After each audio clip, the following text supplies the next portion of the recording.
Alam mo ba, mayroon akong munting katanungan sa inyo at sana masagot nyo naman ito.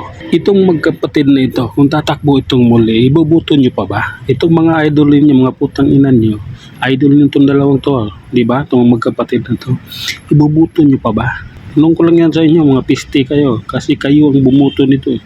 Kayo ang nagdala nito dyan. Kung nasaan man sila ngayon at kung paano sila kumita ngayon.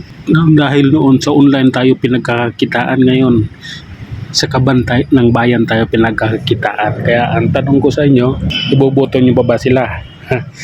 Magugustuhan nyo pa ba yung mga ginagawa nila? Dahil mayroong isang vlogger na tagapagtanggol ni Rapi Tulfo. Andyan dyan, makikita niyo yan.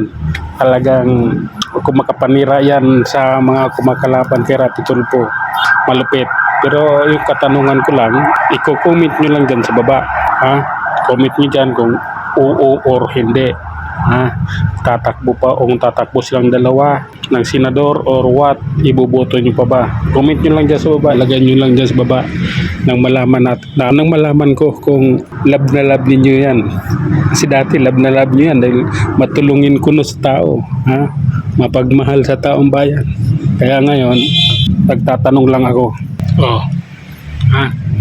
Yan lang. Kung gusto ninyo, kung ayaw nyo, comment nyo dyan o hindi, o kaya explain ninyo kung bakit ayaw nyo na sa magkapatid na ito, diba? Para malaman ko naman kung gaano ninyo kamahal sa magkapatid na ito. Lalo sa mga OFW, love na si Rapi Tulfo, diba?